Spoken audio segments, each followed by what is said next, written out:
So you may have heard there's this little game being played tonight in Denver, and it happens to be something called a rematch because these two teams, the Panthers and the Broncos, happen to play in this other little game called the Super Bowl back in February. And in that particular game, well, we all know that the Broncos were quarterbacked by a guy who is more well-known because he's the spokesman for Papa John's, because he certainly didn't play well in that little game back in February.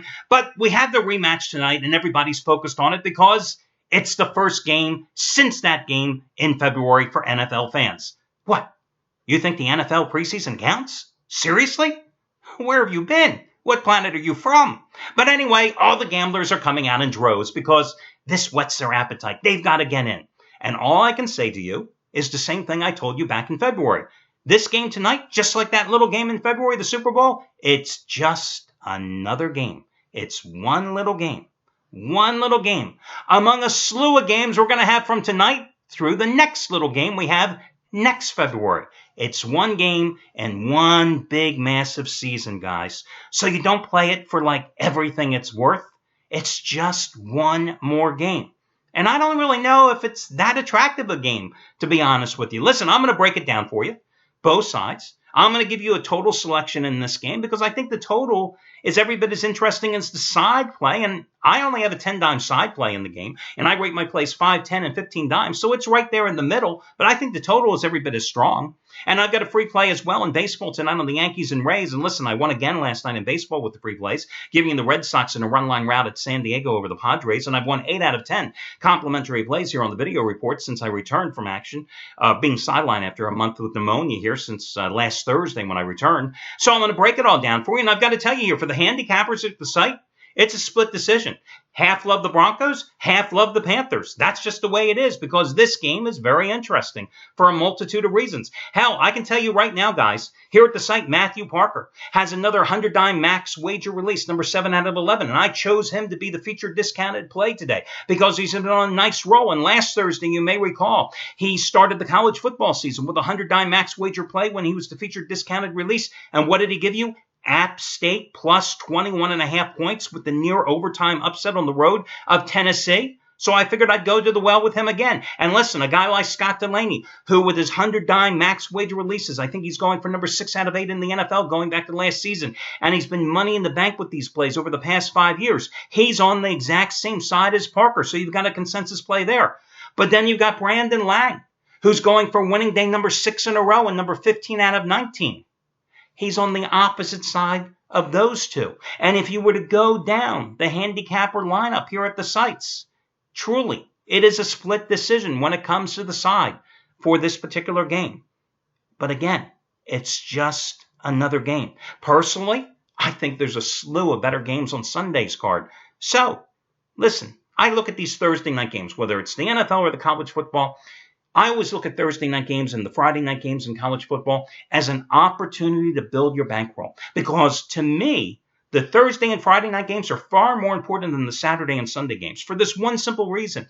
If you can win the Thursday and Friday night games, man, you're in a beautiful spot because then you're playing with somebody else's money come the weekend. So I always put a lot of emphasis on these Thursday and Friday night games. They may not be my biggest bets of the weekend, but to me, if you can win these Thursday and Friday night games, you're in such an advantageous position because, again, you've built a little bankroll going in to the weekend. So let's talk about this particular game. So when the Papa John spokesman directed the Broncos to a 24-10 win, and let's face it, that's a lie.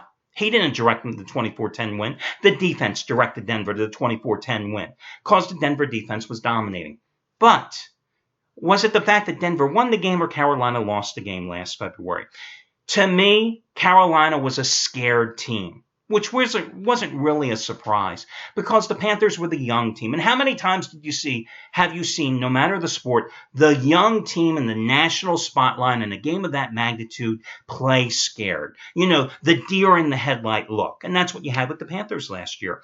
And then the Panthers' problems were doubled or magnified when Jonathan Stewart, who entered that game, not at 100%, suffered the foot injury in the first quarter. Well, that meant DeMarco Ware and Von Miller, they said, hey, baby, we can tee off on Cam Newton because he had nobody else in his offensive arsenal to rely on. I think that Carolina made some pivotal mistakes in that game in terms of their offensive play calling, and it comes down to Mike Schuler, the offensive coordinator. Because when you have a Denver defense that is teeing off knowing that Cam Newton doesn't have anybody else out there, well, you've got to call more zone reads, which Carolina was so successful during the regular season. You know, Cam Newton was their leading rusher in that game last year with 6 carries for like 45 yards, but only 3 of those 6 runs were design runs, calls played for Newton's number. Otherwise, he was running for his life. You've got to keep that Denver defense on its toes.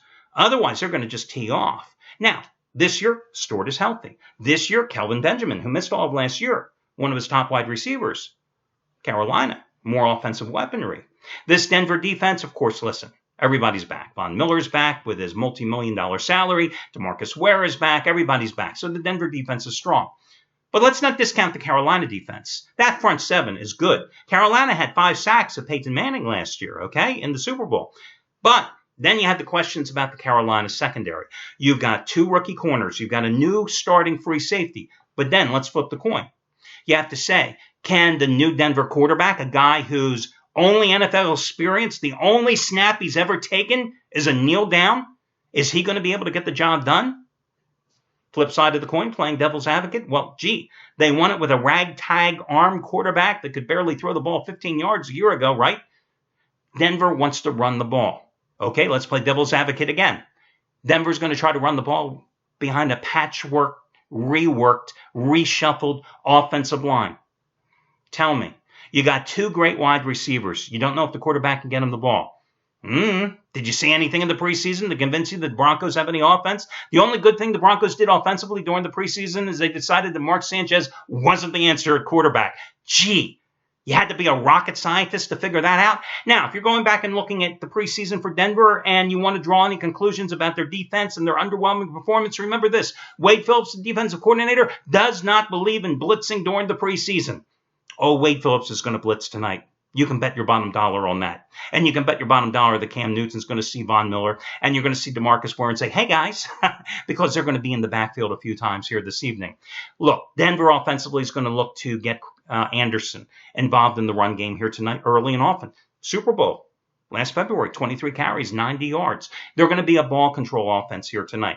Carolina may have problems moving the ball, but for Carolina to be successful tonight offensively, they're going to have to call Cam Newton's number. They're going to have to get Jonathan Stewart involved in that offense and establish a ground game. So my way of thinking here is that the under is going to be the play because I don't think there's going to be numerous offensive opportunities. Now, of course, the gambling public is thinking the same thing as I am because this number has moved from 42 early in the week to 41.5 earlier this morning, down to 40.5 as I do this report for you at 3:30 Eastern time. So the number has come down because the public has pushed this number down. But I do think the under is the way to go here. By the way, one little tidbit for you, just to throw it out there, and this numbers can be skewed, because if I give you a number that supports Carolina, I assure you that I can give you 7 numbers that supports Denver ATS-wise, but I do find it interesting that Super Bowl losers in their season opener, well, they failed to cover 14 of the 16 years in their first game out of the chute the following season. That doesn't bode well for Carolina, but again, I think the under is the way to go in this game. Now, the Yankees are on a red-hot roll here. They have won, they just came off that sweep of Toronto last night with the 2-0 win. They've won 4 straight and 10 of their last 14. They are a 135 favorite tonight at Tampa Bay. Isn't that number a little perplexing because they're playing at home? Tampa Bay just fired their hitting coach for good reason because they can't hit. Now, did they win last night against Baltimore to salvage the final game of that 3-game series? Yes, but they haven't been playing well for weeks, months, the whole season. But this number is only 135. Is that a red flag? I think so. Why? Because CeCe Sabathia. Oh, and you're going, hey, CeCe has 2.29 earned run average in his last 3 starts. That's pretty good. Yeah. He's only allowed 3 runs or less in 5 of his last 6 starts. Yeah, that's pretty good. Then look into the numbers a little further. They have not scored a run, the Yankees, in each of his last 2 starts, both of which have come against Baltimore, home and away. Okay. An anomaly, a statistical anomaly, you say? Okay, I'll grant you that. But how about this number? This is the sore thumb. This is the red flag to me. In the Bronx this season, CeCe, 2-8 with a 5.20 earned run average at home. Yeah, That's somewhat disconcerting, right?